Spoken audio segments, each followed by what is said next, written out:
Sarento. Walang kadala-dala.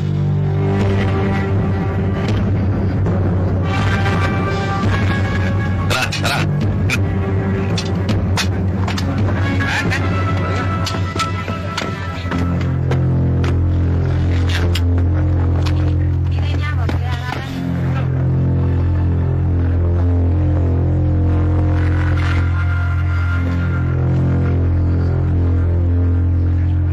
Hindi pa tayo tapos kagabi.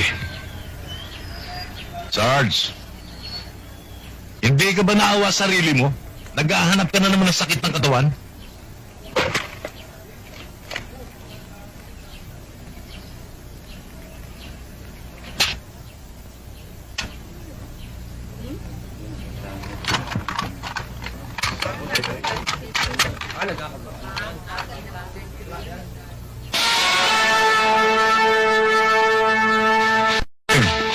Umpisa mo na.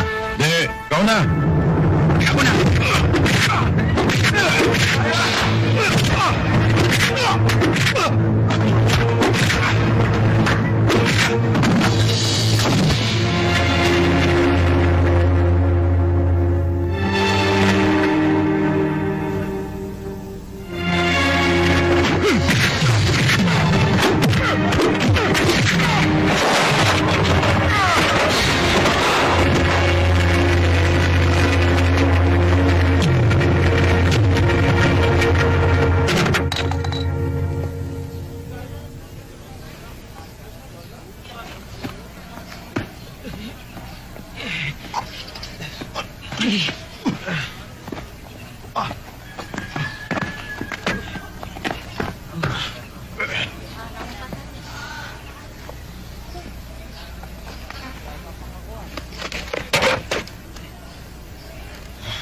Kunin ninyo ang inyong sidearms.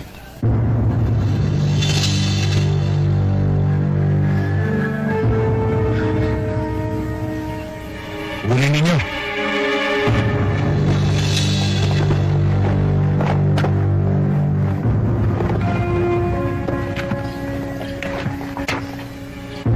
Marami na ako nabalitaan tungkol sa inyo. Magagaling kayong sundalo. Naasa sa maraming labanan. Pero kung kayo hindi susunod sa akin, bilang CEO ninyo, huwag na natin patagalin. Tapusin na natin dito.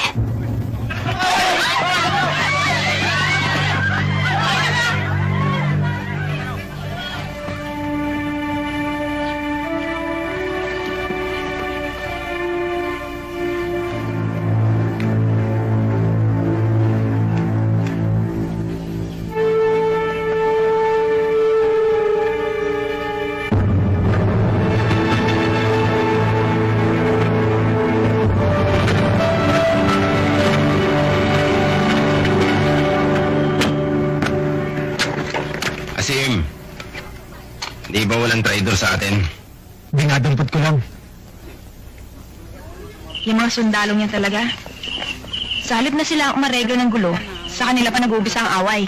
Kaya ang nangyayari, nawawalan tuloy ng respeto mga tao sa kanila. Pero alam ninyo, iba yung nangyari kanina. Yung mismong bagong CEO nila, yung sarhento, yun ang bumugbog sa kanila. Oo nga, isa-isa niyang ginulpi ang tauhan niya. Naku, di mas masahol pala ang sarhentong yun kaysa kay Tenyente. Hindi. Para maibalik lang ang disiplina sa mga tauhan niya.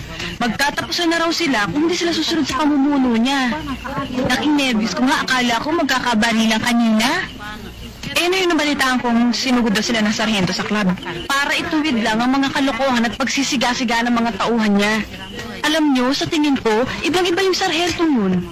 Mukhang mabait at may disiplina sa katawan. Pagdating kaya sa pera, matino yan. Sana naman para manumbalik ang pagtitiwala ng mamamayan sa kanila at pati na rin sa lahat ng magiging pinuno ng ating bayan.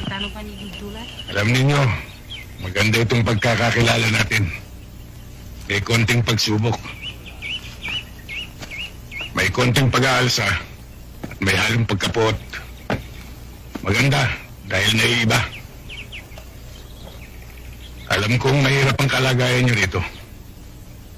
Malayo kayo sa inyong mga pamilya. At lagi nasa panganib ang inyong mga buhay. Pero Huwag niyo sanang kalilimutan. Mga sundalo kayo. Sarge, naglilibang lang yung mga bata eh. Maglibang, oo.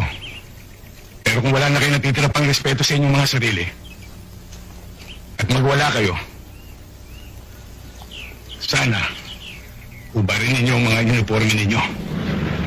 Kakaintindihan ba tayo? Sir!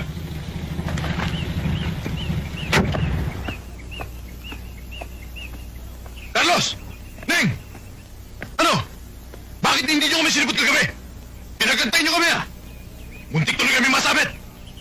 May nangyari. Bakit? Ano nangyari? Si Sarge. Oh, Sarge! Teka, para ka kung sino makapasok ah. Para kang pumapasok sa sarili mong pamamahay ah. Hindi pala ako kilala dito eh. Talagang Sarge, hindi kita kilala. Bakit, sino ka ba? Patahan ako ni Martin Cayari. At yung dating CEO dito, si Teniente. Kaibigan namin. Iba si Teniente, sarento lang ako. Yun nga eh, sarento ka lang. Dapat, mas malaki asahan sa'yo ni Martin. Ngayon, kung sino man yung Martin na sinasabi mo, para tingin mo ito sa kanya.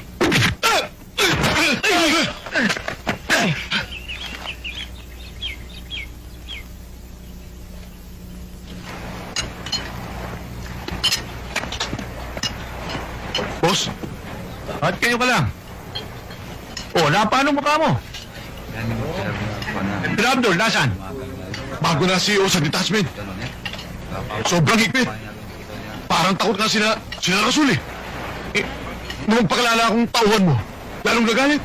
Binanatan ako.